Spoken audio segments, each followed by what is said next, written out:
Hi hello everyone welcome to Disha TV. ఈరోజు review of the movie Gaami, acted by Vishwaksen garu and Chandini Chowdary గారు. So ఇక movie విషయానికి వచ్చినట్లయితే కంప్లీట్గా మూవీ అయితే ఒక విజువల్ వండర్ అని అయితే చెప్పుకోవచ్చు అనమాట మనం. అంటే ఆయన ఆల్రెడీ ప్రీవియస్ ప్రీ రిలీజ్ ఈవెంట్లో కానీ ప్రమోషన్స్లో భాగంగా చెప్పారు కదా, ఇది ఒక ఎక్స్పెరిమెంటల్ ఫిల్మ్ అని. డెఫినెట్గా ఇది ఒక ఎక్స్పెరిమెంటల్ ఫిల్మే అనమాట.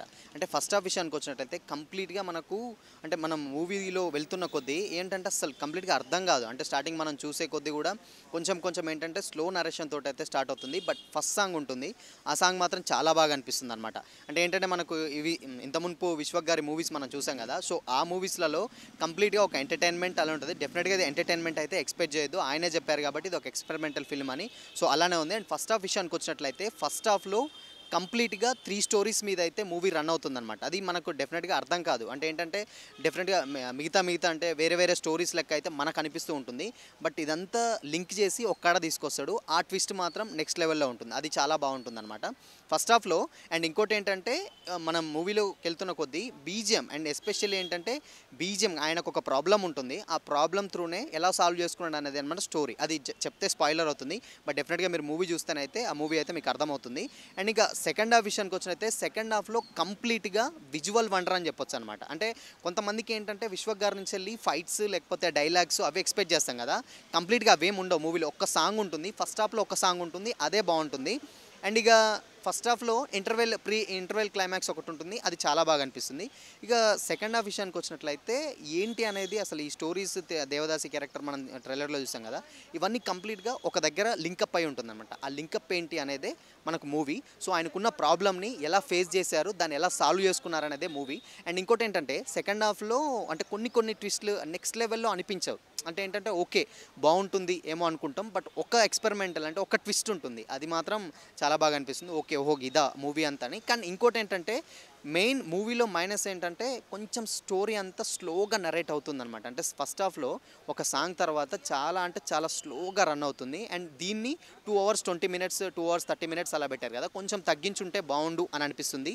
అండ్ నెక్స్ట్ విజువల్ పరంగా హిమాలయాస్ని చాలా బాగా చూపించారనమాట. అండ్ క్లైమాక్స్ విషయానికి వచ్చినట్లయితే క్లైమాక్స్లో సింహంతో ఆల్రెడీ మనం ట్రైలర్ చూసాంగా, ఆ ట్రైలర్ మాత్రం చాలా బాగుంటుంది అండ్ చాలా హై ఇస్తుంది. కానీ ఆడియన్స్కి కూడా చూసే వాళ్ళకి చాలా బాగుంటుంది. అండ్ సెకండ్ హాఫ్ స్టార్టింగ్లో కొంచెం ఏంటంటే ఒక సీన్ ఉంటుంది, అది చాలా అంటే హారబుల్గా ఉంటుందన్నమాట. అంటే పిల్లలు కానీ లేకపోతే లేడీస్ కొంచెం సెన్సిటివ్ పర్సన్స్ ఎవరైనా ఉంటే మాత్రం ఆ సీన్ని కొంచెం అవాయిడ్ చేస్తే చాలా బాగా అనిపిస్తుంది. అండ్ ఆ సీన్ ఒక్కటే మినహాయిస్తే మిగతాదంతా బాగుంటుంది. అండ్ చాందిని ఇక యాక్టర్స్ పర్ఫార్మెన్స్ విషయానికి వచ్చినట్లయితే విశ్వక్ గారి యాక్టింగ్ గురించి మనకు తెలిసిందే కదా, ఆల్మోస్ట్ ఆయన చాలా సెటిల్డ్ పర్ఫార్మెన్స్ అయితే ఈ మూవీలో కనిపిస్తుంది అనమాట.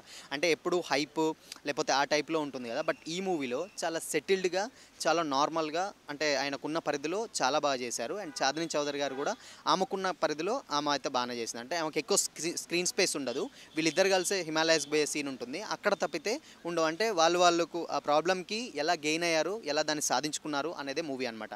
అంటే దీన్ని కొంచెం కంప్లీట్గా ఏంటంటే మూవీలో మెయిన్ మైనస్ ఏంటంటే చాలా హై సీన్స్ వచ్చినప్పుడు బ్లాంక్ వేస్తాడు అనమాట. అంటే సినిమా హైకి తీసుకెళ్తుంటాడు, బ్లాంక్ వేస్తుంటాడు, హైకి మళ్ళీ నార్మల్ సీన్ వల్ల కొంచెం ఇంపాక్ట్ తక్కువ అయితే. అండ్ మెయిన్ మైనస్ ఏంటంటే క్లైమాక్స్లో సింహంతో వచ్చే సీన్ దగ్గర కూడా కొంచెం మళ్ళీ దాన్ని నార్మల్కి చేసేస్తాడు, అదొక్కటే కొంచెం ఎందుకో మనకు కొంచెం ఎక్కదనమాట. అండ్ ఇంకోటి ఏంటంటే చాలామందికి విశ్వక్ గారి ఫ్యాన్స్కి అయితే ఆయన నుంచి ఎక్స్పెక్ట్ చేసే ఎంటర్టైన్మెంట్ ఉంటుంది, అది డెఫినెట్గా ఉండదు, అది మాత్రం నచ్చకపోవచ్చు అనమాట. సో ఓవరాల్గా మూవీ ఓకే గుడ్ బాగుంది, అంటే ఒక కొత్త ఎక్స్పెరిమెంటల్ మూవీ చూసిన ఫీలింగ్ అయితే మనకు వచ్చేసింది. రెగ్యులర్ ఆడియన్స్ మాత్రం అంటే ఎంటర్టైన్మెంట్ ఎక్స్పెక్ట్ చేస్తారు విశ్వక్ గారి నుంచి అయితే డెఫినెట్గా అది ఉండదు.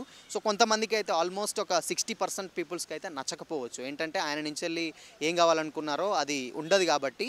సో 60% పీపుల్ నచ్చకపోవచ్చు, ఒక 40% కొత్తగా ఏమంటారు కొత్త ఎక్స్పెరిమెంటల్ చేసే వాళ్ళకి లేకపోతే సైంటిఫిక్ ఈ మూవీస్ చూసే వాళ్ళకి మాత్రం డెఫినెట్గా ఈ మూవీ అయితే నచ్చుతుంది అనమాట. సో ఓవరాల్గా మూవీ ఓకే గుడ్ బాగుంది, అంటే ఒక విజువల్ వండర్ మూవీ చూసిన ఫీలింగ్ అయితే వచ్చేస్తుంది. రెగ్యులర్ ఆడియన్స్కి ఆ ఫీలింగ్ ఉంటుంది. అండ్ నార్మల్గా ఉన్న వాళ్ళకు ఓకే గుడ్ బాగుంది అనిపిస్తుంది. అండ్ మెయిన్లీ సినిమా థియేటర్లో చూస్తేనే ఆ ఇంపాక్ట్ అని ఉంటుంది, ఓటీటీలో చూస్తే మాత్రం డెఫినెట్గా ఆ ఇంపాక్ట్ అయితే ఉండదు. సో ఓకే ఒక నార్మల్ ఫిలిం చూసిన ఫీలింగ్ అయితే వచ్చేస్తుంది అనమాట. సో ఇది అనమాట మూవీ గురించి. అంటే ఏంటంటే మనకు చాలా మూవీస్ ఆయన గురించి చూసి మనం ఈ మూవీ చూసరికి కొంచెం ఉండదు, బట్ లుక్ వైజ్గా అయితే ఆయన లుక్ వైజ్ మాత్రం అది black and costume same costume అలానే ఉంటుంది, సినిమా మొత్తం కూడా అలానే ఉంటుంది. క్లైమాక్స్లో మాత్రం చాందిని గారు ఆయనకున్న సీన్ తోటి మూవీ అయితే ఎండ్ అయిపోతుంది. బట్ ఎక్కడనో కొంచెం డిస్సాటిస్ఫాక్షన్ అనే ఫీలింగ్ కూడా వచ్చేస్తుంది అనమాట. మూవీ అంతా చూసినాక కొంచెం ఇంకేదో మిస్ అవుతున్నామే అనే ఒక ఫీలింగ్ అయితే డెఫినెట్గా మూవీని చూస్తే అయితే మనకు అర్థమవుతుంది అనమాట. సో ఓవరాల్గా ఇది మూవీ అంటే నార్మల్గా మనం చూసాం కదా విశ్వక్ గారి మూవీస్లో కొంచెం ఏదో తక్కువైందన్న ఫీలింగ్ ఇచ్చేస్తుంది. సో ఇది వాళ్ళ రివ్యూ. మరో రివ్యూతో మళ్ళీ కలుద్దాం. Until then keep watching. This is Shyam signing of.